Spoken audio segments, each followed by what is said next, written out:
We're back again. Oh, I want to address a couple things before I record this stream. It might appear to some people right now that I'm like having a manic episode or something because I'm sitting here recording hour-long streams. I'm exhausted. I want to go to sleep. I got coffee right here. I'm not manic. Perhaps I am.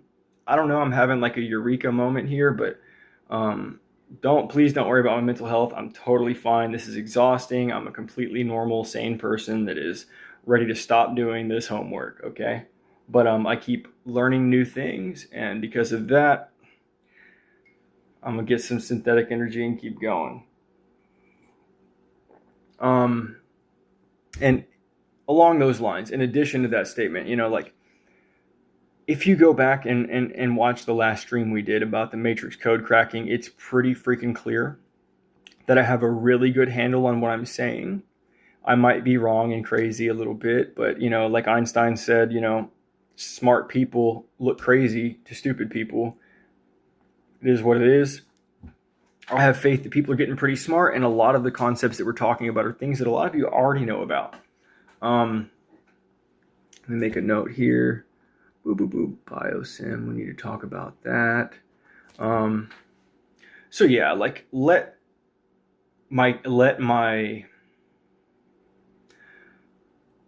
these videos be a demonstrative statement toward whether or not I'm crazy. Okay. You think I'm stupid to believe in Jesus? Okay. I'm clearly not stupid. So I might be crazy, but I'm definitely not dumb. That's what I'm trying to say. Now, having said that, before we dig in, I keep talking about simulation theory and all that. I want to make sure that we are all working on the same page here and we all have the same definitions, okay? When I say simulation theory, I'm not suggesting that we live in a computer simulation, though we very much might. I'm not suggesting that the world around us is fake, though it very much may be. What I am suggesting is that reality is not as you see it. This wooden table that I'm knocking on, we know for a fact, is made out of light. Okay, quantum physics itself is trying to understand how and why we live in a light simulation. So let's get away from all the abstract concepts. I'm not, I understand the whole cyclical logic of infinite repeating. If we are able to create a computer game, then we must reach a point at which we're able to make a perfect simulation. If it's possible to do that, the chances that we are the ones that created this simulation are almost nil. Okay. Since we are taking this from a Christian perspective, I would like to point out to you that what if Earth is the only place where humans exist? It could be possible that this is actually base reality, though I do not believe that it is, and I will tell you why, and then we'll move on. I've got some really cool stuff to share in this video, and it does piggyback off of the last streams.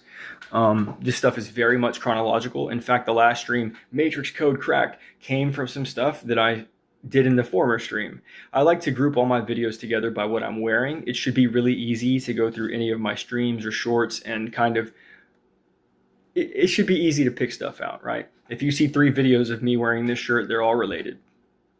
Now, assuming they're close together. I don't throw my shirts away. I got to wear them again. Okay. Coffee's talking now. I'm sorry. I'll try to be on track. So, the reason that I suggest that we probably don't live in base reality is because, listen, algorithms, okay? A toilet bowl acts like a galaxy. You kind of see the same things repeating. So the phrase that I've come up with is patterns repeat within resonance systems, right? So if a system is congruent, that's another way of saying morphic resonance is a thing. Let's back off of that. I got a lot to say. But let's start with a fundamental thought experiment to try and determine whether or not this is base reality, okay? Right now, you look at this screen. What do you see? Are you watching Aaron Denby talk to you? Absolutely not. That's ridiculous. I recorded this at 5 a.m. on January 7th, okay? Or 8th or whatever. You are watching a simulation. You are seeing pixels. If you here's what I'm saying. This is what I mean, the algorithm. Patterns repeat within resonant systems. Follow me here. If you look really, really, really closely, you can see pixels. And that will let you know, oh, this is a simulation. Okay. Come back out to the real world with me. Okay. I want you to zoom in. I want you to zoom in. I want you to keep zooming in. I want you to keep zooming in. So you have this picture, this material thing, and it breaks down into pixels. Okay. You ever heard of a voxel? I'm going to look at this paper until it breaks down into subatomic particles. Okay. So pixels made out of light. Pixels made out of light. Two-dimensional picture, three-dimensional picture. I suspect that in base reality, there is no quantum physics. Go back and watch my last video about cracking the matrix code, and you will understand a lot more about that. Quantum physics is not real. It is an illusion, and those illusions might be an artifact of the fact that we live in a simulation. Now, that does imply that base reality has to have more spatial dimensions, but that's what we're here to talk about. So now that we've gotten warmed up, I want to take you to an article that I read many years ago that was released in 2008. Now, we're not going to read it. It's so hard to understand because it's translated from some Cyrillic language. It comes from a guy named Sergei Shevchenko from the National Academy of Sciences of Ukraine. Now, I have a really hard time understanding what he says here, but I'm just going to read some of it just in case it means anything to you. This is... There are other papers out there. I just did a quick search. What we're talking about here is material particles at rest. And, well, listen. In our previous articles, the information and the matter, Visual 1, Visual 5, more systematically, the informational conception is presented in a blah, blah, blah paper, The Information as Absolute, 2010. It was, how could this have been written in 2008 and then cite a paper in 2010? It's so frustrating to me. Either way, I guess it's been amended or something. But it was rigorously shown that the matter is some informational system (structure), which is a practically infinitesimal subsets of the utmost infinite and fundamental set information. Here, some physical consequences from this conception are considered. So it goes on to talk about. It's talking about information being contained within everything. It's talking about the big concept here that these guys work on is what is called a flipping point FLE, which is, let's see, I'll just read this. I'm scrolling through here. An elementary particle in this model can be roughly represented as some closed loop linear structure. Closed loop linear structure, the Mobius strip. Okay, these guys are absolutely correct out there in Ukraine in this work that they've been doing. They're talking about the spontaneous genesis of a photon, and it must come from some self-contained looping structure that has all of the information inside of it. It must be some sort of teleportative wormhole, yada, yada, doesn't matter. We can go on and on and on. The important thing to understand is the only thing that matters is data. You've understood this. You understand how black holes rip apart data, light is data, everything is data. Okay, now understand that we live in a world literally made out of pixels. It's literally just data. You live in a simulation, but it's probably not a computer simulation. What if base reality is inside of you? Okay, so that's abstract. I'm just trying to quote some very, very heavy research. Again, it's called a flipping point FLE. It's a theory that a lot of people don't agree with for how quantum physics works. Now, I'm piggybacking off this research big time, okay? I mean, why is the speed of light different in a vacuum than it is here? It's... Man, yeah. everything is static. I don't mean everything is static electricity. I mean nothing moves. Okay, and Mobius, you got to go back and watch the other videos, okay? So that's cool.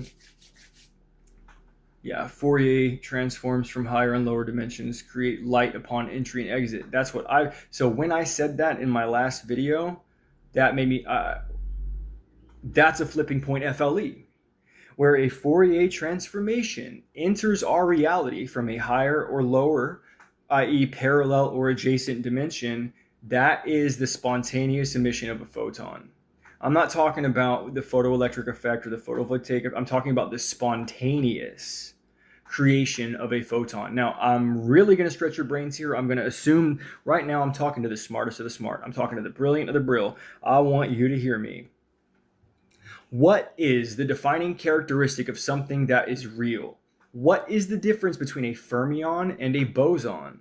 Okay? In physics, you already okay, let me ask you this. What is a virtual particle? Tell me what a virtual particle is. You tell me that you study quantum. Okay, so I got a brother-in-law that works for, he's a physics professor. Okay, I ask you, sir. Tell me what a virtual particle is. You've worked at the LHC. Tell me what a virtual particle is. A virtual particle is a particle that is virtual because its life is so short-lived. Okay, let's take a bigger scale. All right, let's use our scalar relativity, zoom back out, have a little more granularity, and just think this thing through. Okay, so the particles that make up my body are real because they're going to last 1 billion years. But wait a minute. Who cares about the time frame? So they're real to me because my lifespan is going to last 120 years. But to me, a particle that only lasts for half a nanosecond is virtual. Okay, sure. But listen, blue whales live for 1,000 years, probably because they're bigger. Flies live for a week, probably because they're smaller. Time probably scales up and down with your relation to it. So, I mean, we're already talking about time as an illusion here. It's kind of irrelevant. My point is there is no such thing as a particle. There is no such thing as time. It is all just perception, and it all trickles down through the rhombic dodecahedron structure that is the tesseract crystallization of our ether, whatever. So let's go ahead and talk about that. How can a tesseract be a rhombic dodecahedron? That doesn't even make sense. Okay. Take a cube and cut it into pyramids and turn them inside out to where every face on the cube is now a pyramid. Okay. Turn it to its side.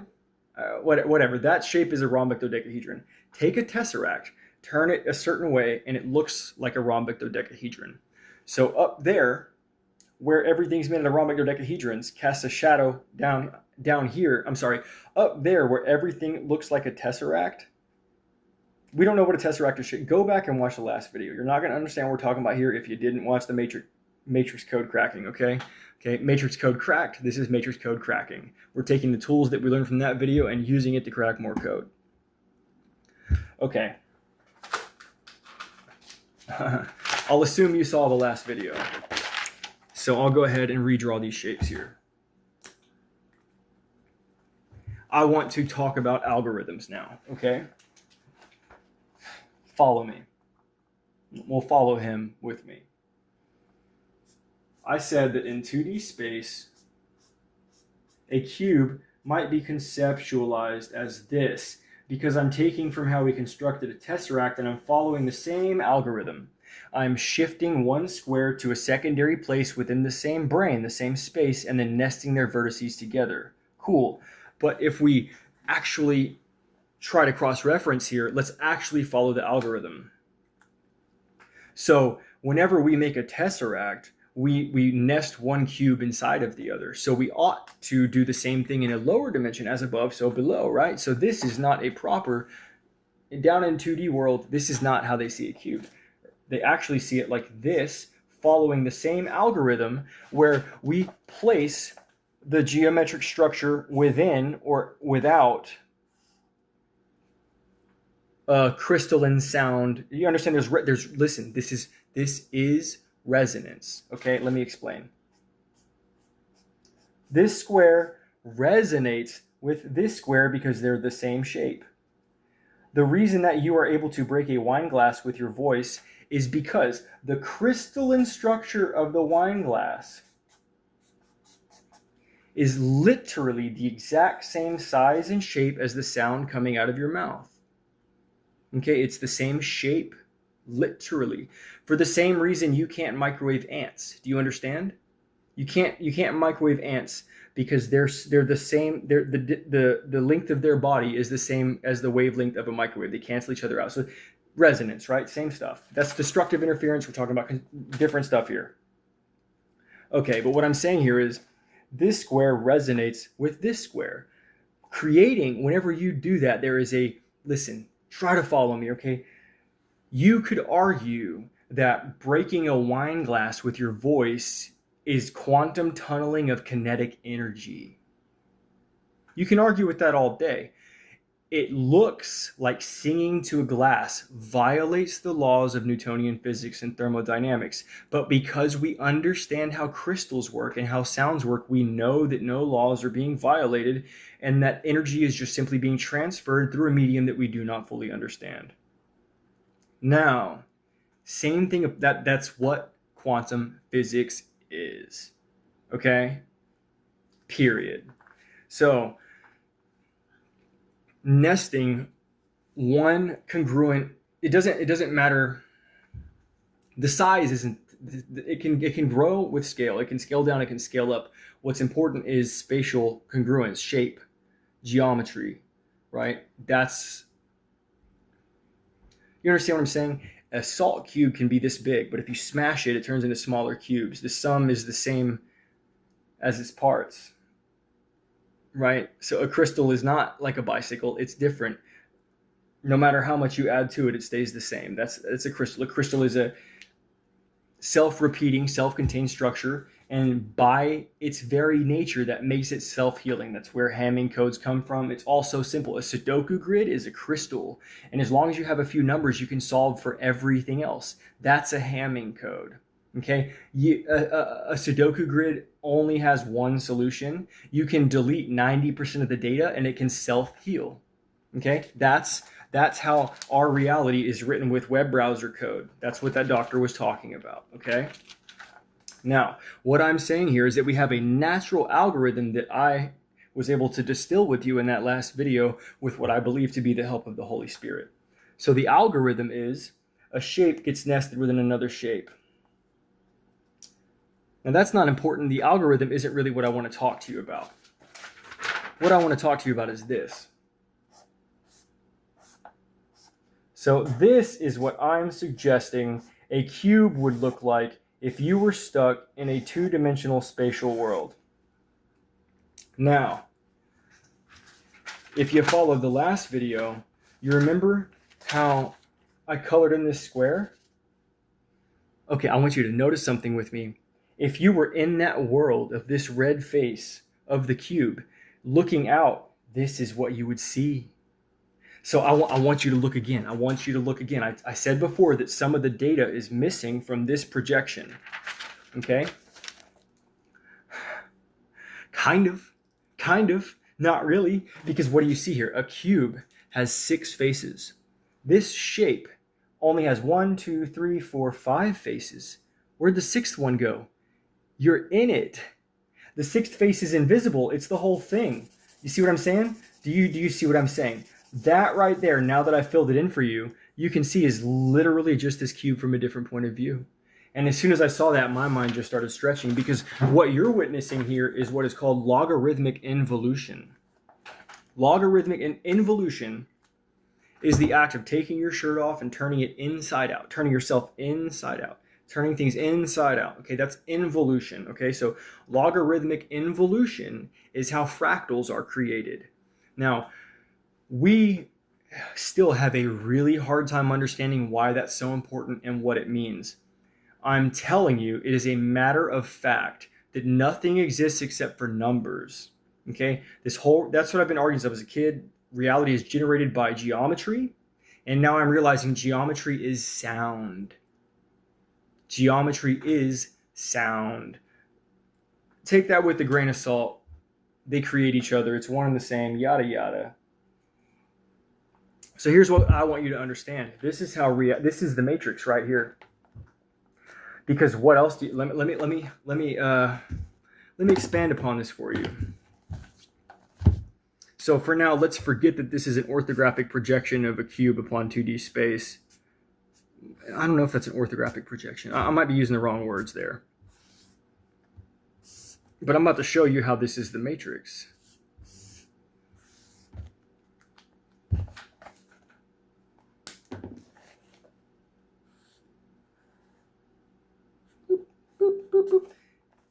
We just created visually apparent infinity. Okay, so it's just a cube, but through the process of logarithmic involution and fractal genesis, it looks like a continuous reality. You're stuck on a Mobius strip going in a straight line. You think you're going forever, but you're actually stuck in the same place. Okay, you've been to a hair salon with the mirrors. That's reality. That's all I have to say, guys. Okay, the matrix code has been cracked, and guess what? You can't get out of the matrix. That's what all the forces of the world are trying to do right now. That's what the mark of the beast is. Everything that I'm sharing with you, they know. Okay, period. Get with the program. Jesus is Lord.